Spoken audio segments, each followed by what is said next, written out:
인간인 우리가 태어난 날을 중요하게 생각하지만 사실은 인간인 죽을 때가 더 중요합니다. 사람이 살아있을 때에는 태어난 날을 기념하지만 죽은 후부터는 사실은 죽은 날을 기념하거든요. 그러니까 우리 인간의 인생이 살 때 우리가 지금까지 산 날보다는 죽은 날을 더 기념하면서 사는 존재들이에요. 사람이 우리가 살아있는 동안에 생일을 지키잖아요. 죽으면 죽은 날을 지키는 거거든요. 사실은 사람은 현재 삶보다 죽음 이후의 삶을 더 먼 미래의 가치와 더 너머의 삶을 더 생각하며 살아가는 존재라는 얘기입니다. 그래서 인간이 저 사람이 좋은 사람이냐 나쁜 사람이냐는 사실은 처음 보는 첫인상으로 판단하는 게 아니라 그의 마지막 모습으로 판단하게 됩니다. 어떤 사람은 처음은 아주 좋게 시작했습니다. 근데 마지막으로 결론이 끝나요. 그래 그 사람의 인생은 비극이 되는 거죠. 근데 처음에는 별로였어요. 사실은 그의 삶이 별로였고 막 고난도 많고 역경도 많지만 마지막에 그 모든 고난과 역경을 이겨내고 결국에 승리하면 그 스토리의 결말이 해피엔딩이 되는 거예요. 우리 신자들의 인생은 해피엔딩이 되어야 합니다. 그래야 행복한 인생입니다. 우리의 이 땅의 삶이 아무리 좋아도요, 마지막 날 주님 앞에 섰는데 그 마지막이 멸망이거나 절망이면 그 사람 인생 잘못 산 거죠. 근데 우리의 삶이 비록 이 땅의 삶이 고달프고 고통이 많고 어려움이 많아도 주님 앞에 섰는데 그 마지막 영광의 면류관이 우리에게 씌워주면 우리 인생 참 잘 산 거예요. 우리 신앙도 그래야 됩니다. 우리 신앙도 처음보다 마지막이 중요해요. 우리가 신앙생활 잘했다라고 하는 게 언제 결정 날까요? 주님 오실 때 사실은 결정이 나는 겁니다. 평소 열심히 했는데 주님 만나기 직전에 머리 깎으면 안 돼요. 절에 가가지고 목탁 두드리겠습니다. 10년 교회 잘 다녔는데 집사님 하시다가 머리 깎고 나중에 주님 오시기 직전에 절에 가 있으면 신앙생활 잘못한 거예요. 그런데 10년 동안 절에서 머리 깎았던 분이 주님 만나기 직전 10년을 교회 와가지고 회개하고 주님 앞에 오면 이건 영광된 삶인 거예요. 똑같은 기간으로 보면 똑같은 10년이거든요. 10년 살았잖아요. 근데 어떤 사람은 교회에서 10년, 절에서 10년, 어떤 사람은 절에서 10년, 교회에서 10년. 사실은 뭐만 바뀐 거예요? 순서만 바뀐 거거든요. 왜냐하면 이 얘기예요. 뒤로 갈수록 항상 우리의 신앙은 나아져야 하기 때문에, 더 좋아져야 하기 때문입니다. 우리의 신앙은 갈수록 좋아져야지 신앙이 갈수록 이렇게 줄어들면 안 돼요. 왜냐하면 신앙이 줄어들 수는 없거든요. 예수 그리스도를 바라보는 사람은 언제나 상황이 항상 좋아질 수밖에 없습니다. 그래서 이 땅의 삶이 고달파도요, 우리는 항상 장래가 더 좋을 거라는 소망을 가져야 돼요. 그리고 이 땅의 모든 고난과 어려움을 이겨낼 수 있어야 됩니다. 성경이 그렇게 말하죠. 우리 인생이 뭐냐? 여러 가지 모습을 말하지만 많은 부분에서 우리의 인생은요, 내 육체의 삶의 고단함을 녹여서, 그러니까 내 몸을 녹여서 내 안에 있는 가장 순수한 영혼, 주님께서 만들어 놓은 원래 그 가장 순수한 영혼을 녹여서 내어놓는 기간이에요. 우리 신앙이 뭐냐? 그럼 나중에 주님 만날 때 주님 처음에 주셨던 내 안에 그 하나님의 순수한 영혼을 내 삶의 신앙의 그 경건함으로 딱 녹여서 단련해서 쫙 뽑아가지고 주님 앞에, 주님 내가 이렇게 살았습니다 라고 가장 순수한 결정체로 내 영혼을 주님 앞에 보여드리는 과정이 인간의 인생의 삶이에요. 마치 흙과 돌에서 철과 동을 녹여내듯이. 욥기 말씀에 보면 그런 구절이 있어요. 볼까요? 자, 철은 흙에서 캐내고 동은 돌에서 녹여 얻느니라 그러죠. 그러니까 도가니로 은을 풀무로 금을 단련하는 것 같이라는 표현도 있습니다. 마치 그렇게 인생이 뭐냐면 우리의 삶에 참 여러 가지 질고들이 다 들어 있어요. 고통과 뭐 기쁨, 이 모든 걸 한꺼번에 다 넣고 그 모든 인생의 삶에서 녹여내는 거죠. 고통과 은혜 속에. 근데 그 모든 연단을 통해서 우리가 뽑아져 나오는 게 뭐예요? 원래 하나님이 우리 있던 순수한 마음, 하나님의 본성, 성품, 성령의 열매들인 거죠. 삶은 이 성령의 열매를 뽑아내기 위한 연단하는 과정이거든요. 그래서 욥은 그걸 알았어요. 자기의 고난이 언젠가 하나님 앞에 더욱 순수하게 빛나게 될 연단 과정이라는 거. 그래서 욥이 뭐라고 고백하는지 볼까요? 같이 한번 보겠습니다.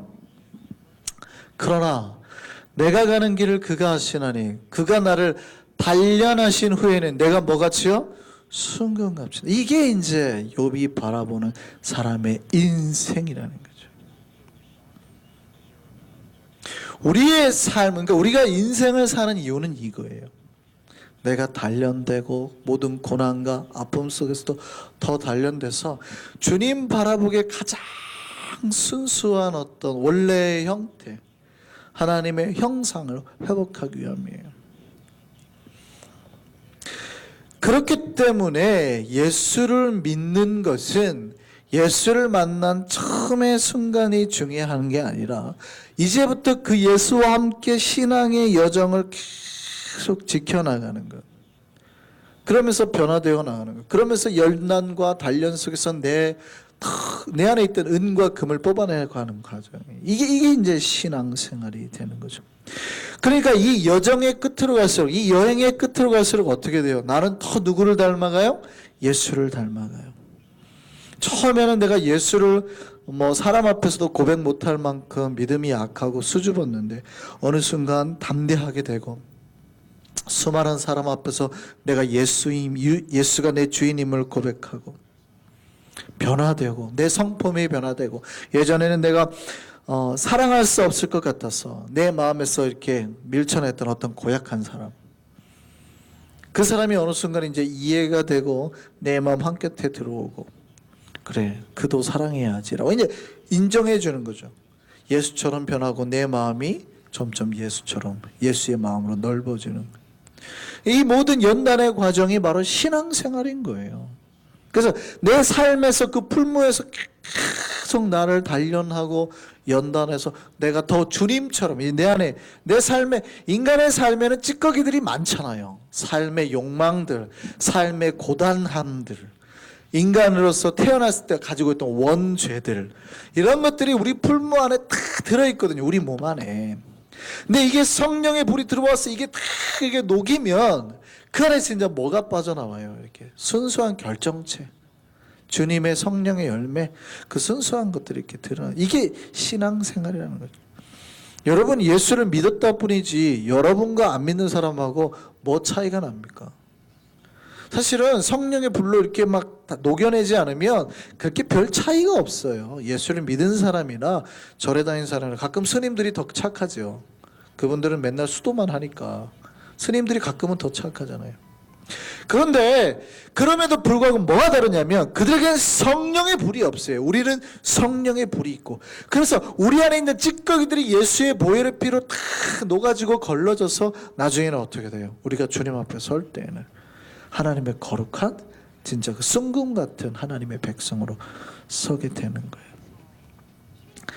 그래서 우리의 성공적인 신앙생활은 언제나 처음보다 나중이 더 좋아야 돼요. 항상.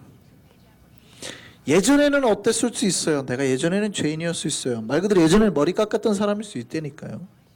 그러나 지금 예수 믿는 사람이어야 돼요.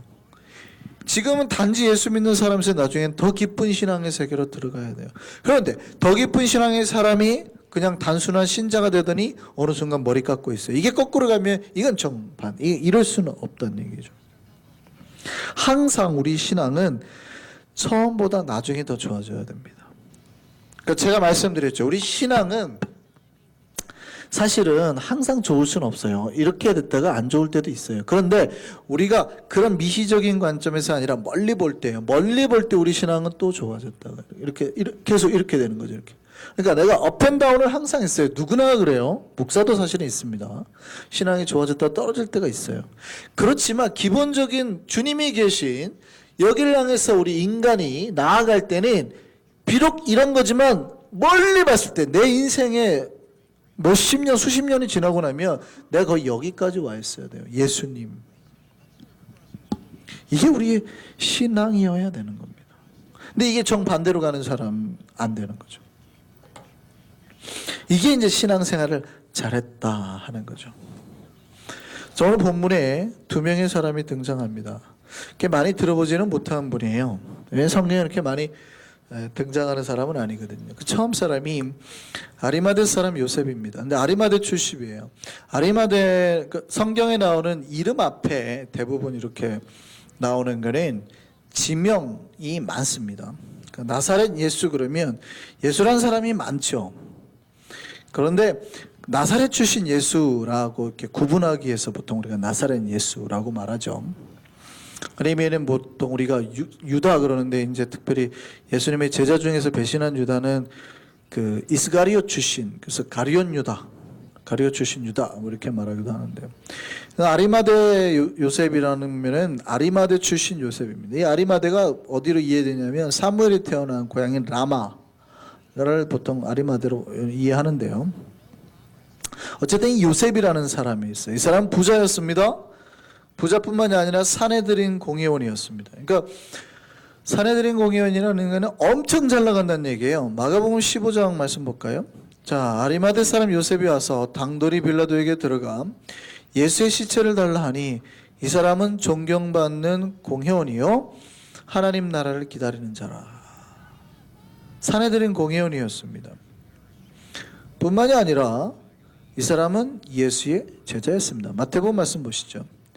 저물었을 때에 아리마대 부자 요셉이라는 사람이 왔으니 그도 예수의 제자라. 그러니까 어떤 사람인지 대충 눈치 이렇게 느낌이 오세요? 사내들인 공의원이었는데 예수의 제자였대요. 사내들인은 이스라엘 최고의 의결기구입니다. 그러니까 71명이 들어간 의결기구. 오늘날 따지면 국회의원 정도 되는 거죠. 근데 그 중에 71명밖에 안 들어가는 거예요. 그러니까 최고 지도층. 엘리트, 종교와 정치가 분리되지 아니하는 거니까 이스라엘은 이스라엘 백성 중에 가장 돈 많고 가장 권력이 센 사람이란 얘기예요. 그 사람이 예수의 제자였다.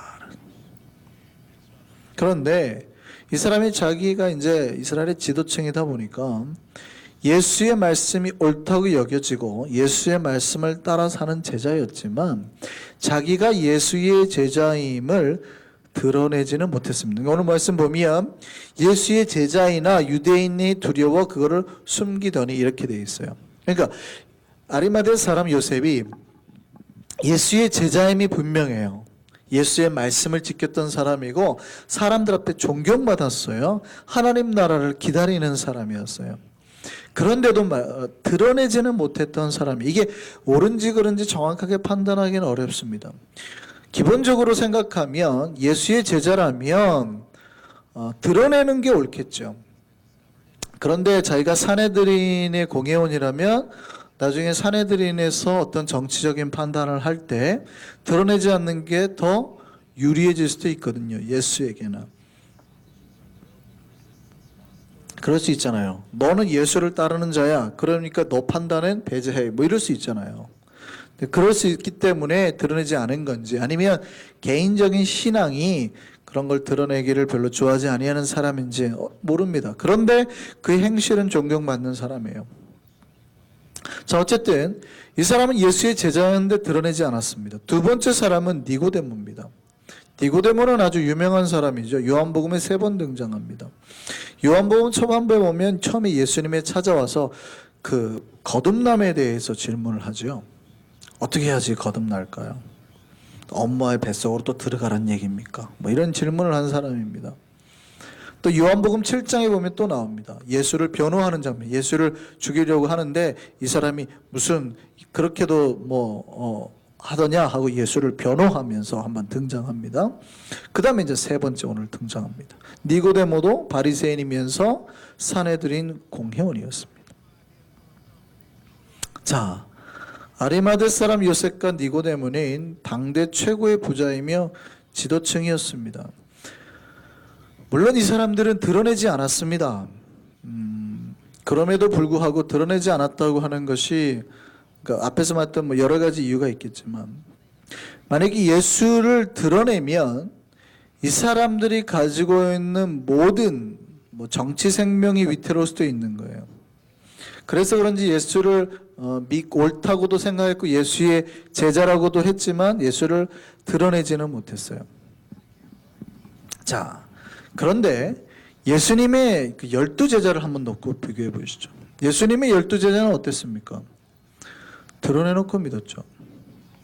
그리고 예수를 따라다녔습니다. 근데 드러내놓고 믿는 것에 대한 장점이 있어요. 예수의 말씀을 직접 항상 들을 수 있고 예수의 기적을 볼 수 있고 예수님과 함께 호흡하고 예수님의 생활을 사세히 옆에서 다사사시 살펴볼 수 있어요. 그러다 보니까 이들의 고백도 굉장히 적극적입니다. 예수님의 제자들이 뭐라고 고백했을까요? 볼까요? 마가복음 14장 31절 말씀 보시죠. 자, 베드로가 힘있게 대답하되 내가 주와 함께 죽을지언정 주를 부인하지 않겠나이다 하고 모든 제자도 이와 같이 말하니라. 그러니까 베드로를 따르는 나머지 11제자가 뭐라고 말했냐면 10명의 제자들 사실은 다른 제자들이 뭐라고 말했냐면 내가 주님과 함께 죽으면 죽었지 주님을 배반하지 않을 겁니다.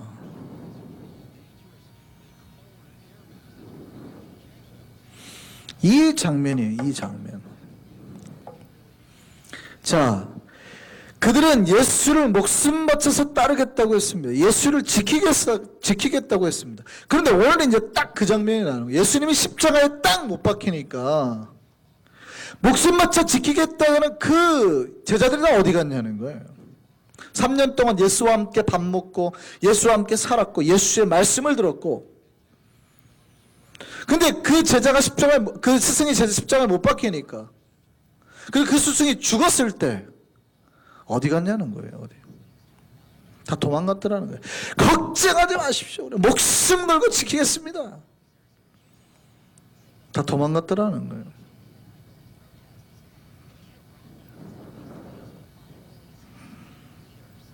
그런데 오히려 정반대 두 명이 오늘 등장하는 거예요. 정반대. 그 전까지는 자기들이 예수의 제자인지 예수를 따르는 사람인지 드러내지도 않고 있었던 두 명이 예수가 죽었어요. 자, 예수가 죽었다는 얘기는 더 이상 자기가 예수의 제자라는 걸 드러낼 필요도 없는 상황이에요. 소망이 끝났다고요. 그들은 예수가 부활할 거라는 걸 생각하는 건 아니잖아요. 죽었어요. 근데 예수가 죽었는데 자기가 여기서 예수를 가까이 하면 예수의 제자라는 게 들통이 나니까 산헤드린에서 크게 이제 문제가 될 수 있는 겁니다. 근데 그 예수의 죽음 앞에 자기의 존재를 드러냈어요. 그 두 명이 바로 아리마대 사람 요셉과 니고데모였습니다. 이들에게는 자신들의 현실, 정치, 권력, 안위보다 자기들이 지금까지 믿고 따랐던 그 스승의 시신을 수습하는 게 더 중요했어요. 지금 이때가 6월절이라 그랬잖아요. 그러니까 지금 몇 시간만 지나면 6월절이 시작이 되는 거예요. 한두 시간 앞두고 있는 거죠. 조금만 지나면 6월절이에요. 그런데 지금 시체를 가까이 해버려요. 화장을 하고 염을 해요. 시체를 만져요. 그러면 6월절을 못 지낸다는 얘기예요. 물론 완전히 못 지내지는 않겠죠. 이제 잿물에 씻어야 되긴 하겠지만 지금 6월절을 완전히 망치는 행위를 하고 있는 거예요. 시체를 만져버렸으니까. 그런데 이 사람들에게는 그 모든 것보다 예수가 더 중요했다. 어쩌면 이것 때문에 산헤드린에서 쫓겨날 수도 있어요. 가진 권력을 다 잃어버릴 수도 있다고요. 근데 죽은 예수한테 그걸 투자해요? 최고의 향품을 가지고 왔어. 아무도 장사한 적이 없는 최고의 무덤, 새 무덤을 자기 스승이 예수에게 내어줍니다. 예수님의 12제자와 이 두 명을 단순 비교할 수는 없습니다. 꼭 마지막까지 남아서 좋냐 낫냐 뭐 그렇게 말하기는 좀 어렵지만, 한쪽은 예수를 절대 버리지 않겠다, 부인하지 않겠다, 목숨 바쳐 맹세까지 했는데 결국엔 버리고 도망갔고요. 한쪽에서는 성경들로 별로 나타나지도 않지만 예수의 그 마지막까지 예수를 바라보고 예수의 죽음을 지키고 도망치지 않은 사람, 누가 참 예수의 제자라고 할 수 있겠습니까? 신앙은 처음 모습이 아닌 마지막 모습으로 항상 기억이 되는 거예요. 우리의 신앙이 바른 신앙이었는지 거짓이었는지는 처음에 10년 전에 1년 전에 우리가 어떻게 기도했냐, 예수를 믿었냐로 사람들 뇌리에 남는 게 아니라 마지막 모습으로 남는 겁니다. 마지막 모습. 오늘이 지금 우리가 마지막이라고 생각한다 그러면 지금 이 모습이죠. 만약에 오늘 밤에 돌아가시다가 한 분이라도 주님 곁에 가신다 그러면 이 모습이 이제 우리가 기억하는 그분의 마지막 모습. 그분 신실했어. 눈보라가 초독교회 나온 분이야. 함부로 말하지 마 라고 말할 거란 얘기죠. 그분의 신앙에 대해서 함부로 폄하, 누가 그럴 거 아니에요. 에이, 그분 별로 믿음 없어.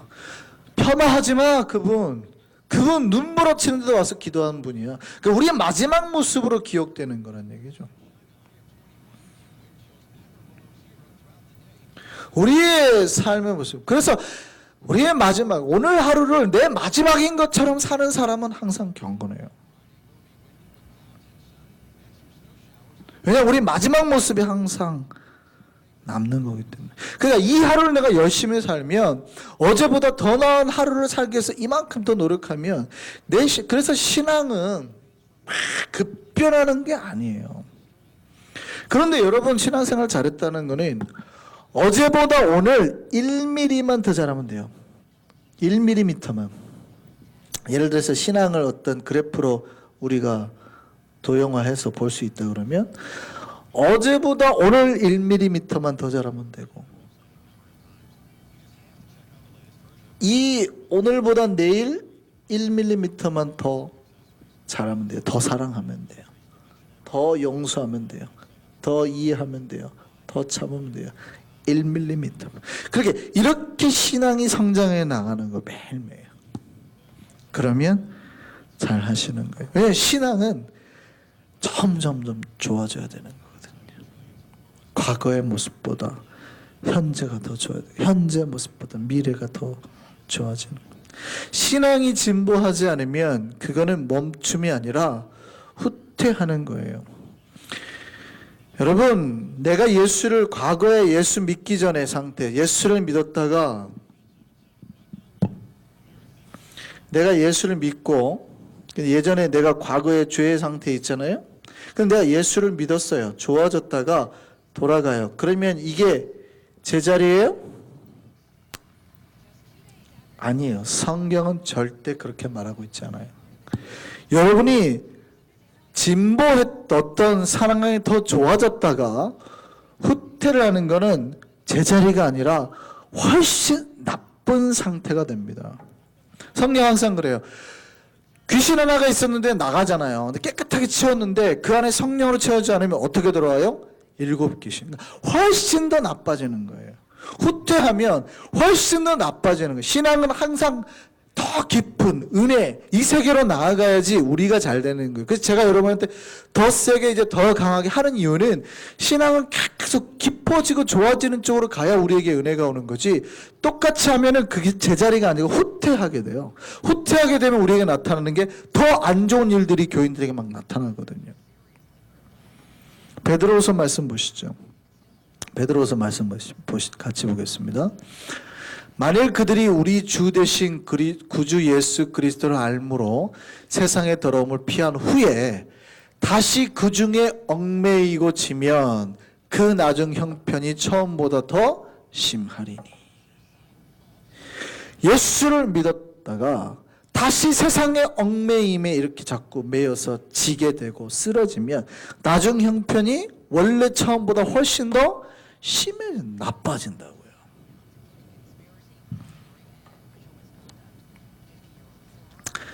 예수를 믿었으면 우리의 믿음의 고백을 물론 너무 높게 잡는 것도 좋지만 조금 잡아도 돼요.